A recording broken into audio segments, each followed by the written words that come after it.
What's up, everyone, and welcome to HBCU 101. I am your host, Jaleel Thurman. HBCU 101 is a show that will take all over the nation, giving you the ins and outs of HBCUs with a taste of the HBCU flavor. On today's episode of HBCU 101, we sit down with an Aggie that has a love for fatherhood, but also for entertainment. But before we get to that, let's check out our HBCU news and see what's buzzing in our community with Tali Carr. Okay, thanks, Jaleel. HBCU fans, they get pretty excited about their basketball teams. And this weekend, our Division II kids are in action in the NCAA Division II tournament. It's a reward for either winning your conference title in the postseason or just having a dominant regular season and getting an at-large bid. On the women's side, Fayetteville State, Miles College, the CIAA and SIAC champions respectively. They will be in the 64-team field, as well as West Virginia State. On the men's side, Lincoln University, Clark Atlanta, they won the CIAA and the SIAC. They will be in the field along with Miles College and West Virginia State. Those two teams received at-large bids for the men's side. All right, good luck to all of our student athletes, showing that they aren't just the best in HBCU basketball, but also out there competing for a national championship. Let's get back now to HBCU 101 with Jaleel Thurman. All right, now many of you have known today's guest because of his creativity on and off the screen, while others know him for his love for fatherhood. HBCU 101 would love to welcome North Carolina A&T State University alum, actor, producer, host, father, and founder of Lately Early Productions, the big bro, Rodney Rikai. What's up, baby? Hey, that's a hell of an intro right there, man. I study the craft. I'm like, dog, that's pretty good. Hey, you gotta let them know. Gotta let them know. Gotta let them know. Now, first and foremost, pleasure to have you, man. Sure.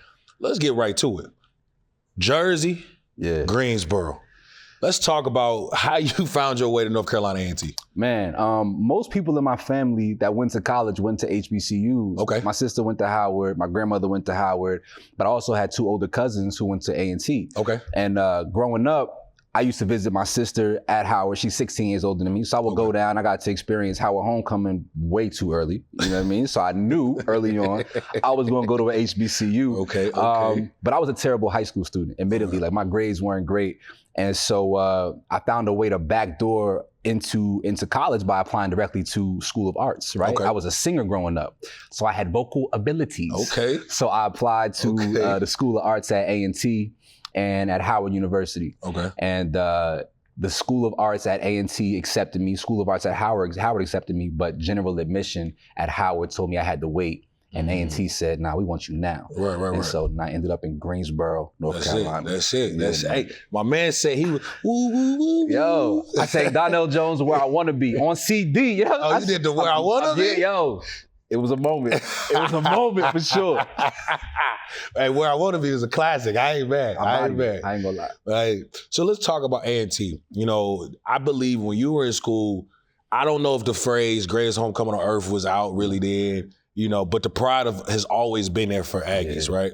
What was that experience like for you when you finally became an Aggie? Man, I remember even before I officially got to campus and enrolled, like I just took a visit. And just being on campus and being chaperoned by the Campus Life Mentor, the CLMs, as we call them, my eyes were open to what it meant to be really part of a community. Like, I come from a very Black environment, right? Like Jersey, where I'm from, Irvington, New Jersey, South Orange, New Jersey, like, it's a community. But the level of love and appreciation for Blackness the first time that I stepped foot on North Carolina A&T State University's campus was eye-opening to me. I had never seen Black people show up for each other in that way. And so when I finally got on campus, my first day, I'll never forget, Terrence J was the SGA president. He gave us a speech about all the things that Aggies are. We always have a passport. We always got a suit because we never know where we're going to go, and we always about our business. And that indoctrination, it still lives in me today. Yeah. I mean, you went there with the singing, all that. Like, what was... Did you explore more of that in undergrad? Acting is your passion. Were you acting in undergrad? Like walk us through like how you were using your skills and your abilities that got you into school while you were at school. Yeah, so initially I was a music voice performance major. Inevitably, I ended up changing my major to marketing. I was a part of the choir, right, on campus. I was a part of Couture Productions, which was like our acting model. Every school got the acting model. You know what I'm saying? Everybody do the slow turn. Come on now. Yeah. You know what I'm Yes, saying? sir. We do all of that. We do all of Yes, that. sir. I was a part of poetry. I was a part of Student Government Association. And I also took an acting class. Okay. The acting class wasn't elective, but I took it because I've always had a passion just for storytelling. But I was also just trying to find something that was light and easy. Yeah. I didn't really utilize all of my skills and my tools while at North Carolina A&T State University. I think what A&T did for me was it helped me develop relationships so that when I was ready to use my tools, I had people in place and people in my life who knew how to help me amplify my abilities. And to me, that's one of the most important parts about going to college and an HBCU especially is you get to fortify relationships with people who are always going to be down to ride for you. Yeah, so that's how I inevitably was able to leverage my talents and abilities through A&T is the relationship. Not only those relationships at A&T helped you, but then it really kind of helped put you in different rooms post undergrad. But we'll talk about after the break. It's Jalil, it's Rodney. You all stay tuned. We'll be right back. Welcome back to HBCU 101. It's Jalil, and I got family in building, as I always do, because it's nothing like HBCU. You're Big Jersey. Bro. Come on Big now. HBCU. Yes, sir. Y'all Yes, sir. Now, look, before we get back to Big Jersey, Big Energy, got a little HBCU trivia for you. All right? Let's do it. True or false? Yeah.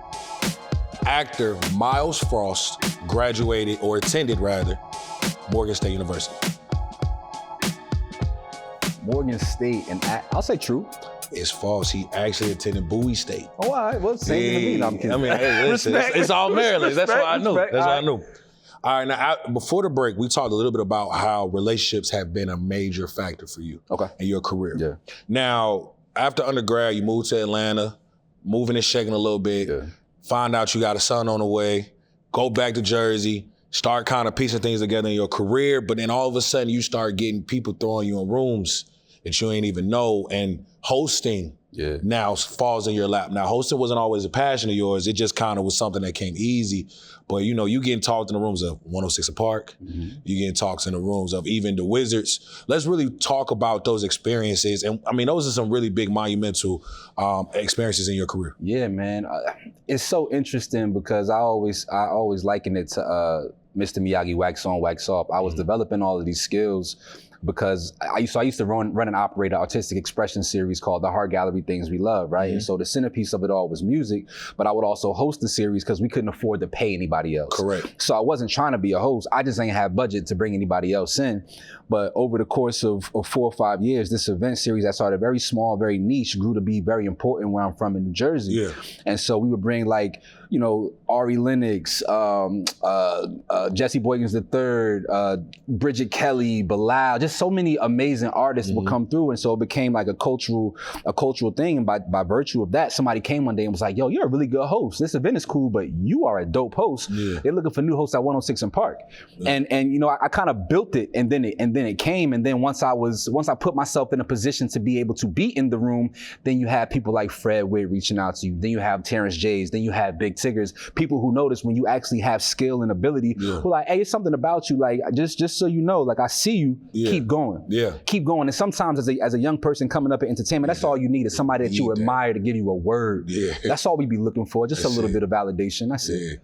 Now, those experiences. I mean, I remember when 106 was looking for a new host. I was in high school. I was like, oh, snap, hold on, let me figure it out, right? But you had the opportunity to experience that. Like, what was that like for you? It was life-changing. You know, the one thing about this industry is it's hard to get work unless you've had work. And so the first thing that I ever had on my resume in the entertainment industry was I hosted 106 and Park live on air, streaming in over 50 million homes, like the #1 urban countdown show. I hosted that. You know what I'm saying? Like off and on for like a month. So it's like what you gonna tell me? I gotta be something. I gotta be something. But I learned so much. I learned so much from Roxy. I learned so much from Shorty the Prince, Pajion, Miss Mikey, Jazzy Brown. You know what I'm saying? Like watch Jazzy. I co-hosted with her. Like there were so many people who are still going strong today, and we were able to be, we were able to have fun with each other in this environment. I was still trying to figure out if this industry wanted us. You gotta be something. You know what I'm saying? And so then even at 106, the Wizards, you know, like that's two totally different arenas. What was that like for you as well? Man, the Wizards thing was so crazy. So Tigger had the job before I did, and he took a radio position down in Atlanta, right? And so he vacated not just the Wizards, but also a show on the CW network called Direct Access with Big Tigger. Okay. So as he was phasing out, he had saw me on 106 in Park. We had communicated, and he was like, "Hey, you live up in New Jersey, but I got this show, and the Wizards about to be out. You know, why don't you come down? Let's throw you in the fire a little bit. Let's see how you can hang. Put you on Direct Access." I did well, and then by virtue of being on Direct Access in DC, somebody saw me at the Wizards. All right, well, why don't you come in here and audition? And to be in an arena of 25,000 people and being able to control with your voice people's energy. Talk about confidence through the roof. I didn't know that I could do it. It was never anything that I intended to do. But again, being in a small, intimate room with music, right? Like the Art Gallery, going back, I had taught myself how to control space and how to control a room with my voice. And it just happened to translate into being able to host an arena of 25,000 or Broccoli City Fest, which is 30,000 people outdoors. Like it's crazy, but you got to put yourself in position to actually be able to learn and nurture gifts. And then when you're able to do that, so many other opportunities come out, like because you submit into the will of the universe. You submit into the powers to be, to the things that God gave you. And it's just, you can't do anything other than honor that. Because it's a gift you have, but it was a gift he gave you. But you got to nurture it. And you got to nurture it, and you're using it the right way. Now, not only did you nurture it in East Coast, you nurtured it in the West Coast. That transition different. You know, going from East Coast to West Coast to LA, you know, that was more, I'm sure, of a passion driven of, all right, I'm doing this, I'm doing that. Now let me dive into this acting. Let me put myself in those positions to win. Early on in LA, like, what was that transition like for you? It was hard. So for me, I had hit the rung on the East Coast. I couldn't find the next rung on the ladder. I had a glass ceiling, and so I needed to go someplace that I felt like had more opportunities for me. And when I first moved to LA, I didn't have a job. I didn't have anything lined up. I was still working for the Wizards. So my first year living in LA, I'm flying cross country multiple times a week, going to DC to LA, just to prove to the universe that I'll put myself anywhere if you throw me a bone. I'll show you how committed I am. My back will be messed up all year from being hunched up and coach. You know what I'm saying? Like, I'm willing to do that. And then by virtue of just showing up for myself again, Revolt hit me up. And Revolt is like, hey, we wanna test you out for this show. It's called Our News. It's a world and cultural news show. We want you to be a voice of it. We want you to carry it. And I ended up getting a show on Revolt 5 months after I moved to LA. And then from there, it's just been on and popping ever since. It's definitely been on and popping. You know, with your production company, you've been able to do a lot of work with a lot of different brands, acting on the screen, but also been doing some producing behind the screen. I want to talk about that more, but we'll talk about after the break. It's Jalil, it's Rodney. You all stay tuned. We'll be right back.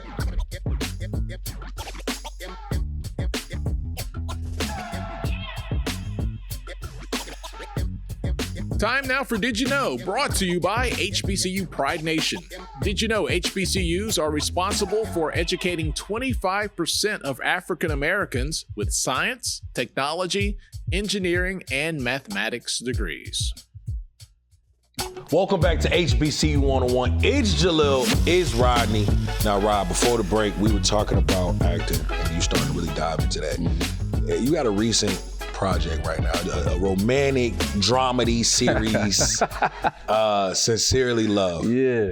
You're Sean Daniels in there. Let's talk a little bit about your character and like why this project is so important to you. Well, first and foremost, relationships, right? It was brought to me by Antonetta Harrison and Tone Harrison, two people who I've always admired from afar. They're family adjacent. And so randomly, just by virtue of walking into a coffee shop one day, I seen Tone and he was like, yo, I'm looking for this character for this role. I think you might be him. And he called me in and I read the script. And it just reminded me of different chapters of my life. You know, in the entertainment industry, it's hard to find your footing. I had some really broke years in this space. I struggled mightily, you know, with a son. And so the character Sean Daniels reminded me of parts of my past that I used to be ashamed of, that I didn't give myself grace and empathy for. You know, this is a man going through the process of trying to figure out who he is and how he can contribute to a household, how he can provide for a woman. And as a man, when you feel like you can't provide, bro, the things that come about you, the anger, the frustration. And so I empathized with the character. And when they offered it to me, I was glad, gracious, and thankful that I was able to kind of make amends for some of the things that I had done in the past that, you know, I'm still unproud of to this day. Yeah. Nah, that's some real right there. And first and foremost, I got to shout out Antoinetta. She's HBCU 101 alum, been on the show. She fire. You know what I'm saying? That's family. She held it down, so I already know. Now, some of the other projects you've worked on, Just Breathe, like, you know, how have some of those projects come about? Yeah, so Just Breathe was a short that I made about me and my kids. It premiered at the ABFF, American Black Film Festival, and it was in collaboration with Walmart. And so one of the homies from Walmart who also went to Clark Atlanta. So just, again, the HBCU community, like we really show up for each other, and not just your school, but if you went to an HBCU, we all family. We might, as Pac said, we might fight amongst each other, but I promise you this, we'll burn anyway. I ain't gonna get into Pac list, but yeah. So I was reached out to by Erin Cooley, and she said, "Yo, we're looking for some filmmakers to make a project about fatherhood." And so I went about the task of making this beautiful film, and you know, it's been extremely rewarding to be in a space of so many greats at the American Black Film Festival and have a film that's showing. Like that's crazy. Everybody doesn't get that opportunity, man. But again, it's relationship and being faithful and committed to the work. Yeah. Now let's talk fatherhood. Yeah. Now, you know, not only do you have your own son, but you've also taken on your nephew, and you a father of two. Yeah. You know, started off at 22. You know, but you've been in this game, creating impact. Why was it? I mean, important not only for you just to show up for your own, but then for your nephew. Yeah, the family dynamics in my family I'm not proud of them. You know, so many fractures between fathers and sons, between brothers, you know, and my nephew he never knew his father. And so he's a brilliant kid, and I see him in this environment that, you know, is okay, but I want you to know all the possibilities, all the possible outcomes of your life, because you're worthy of knowing them. And so when me and my son's mom came to an agreement that my son would come live with me, it only made sense that I do there's always room for one more ideology in my household, and afford somebody an opportunity to just experience a different life, because he was so deserving, man. The kid has a 4.1 unweighted GPA. He just got a crazy $200,000 scholarship to Bucknell University. Like, he not regular, but he just needed to be in an environment that expanded his horizons a little bit more. A 4.1 unweighted is crazy. He different, bro.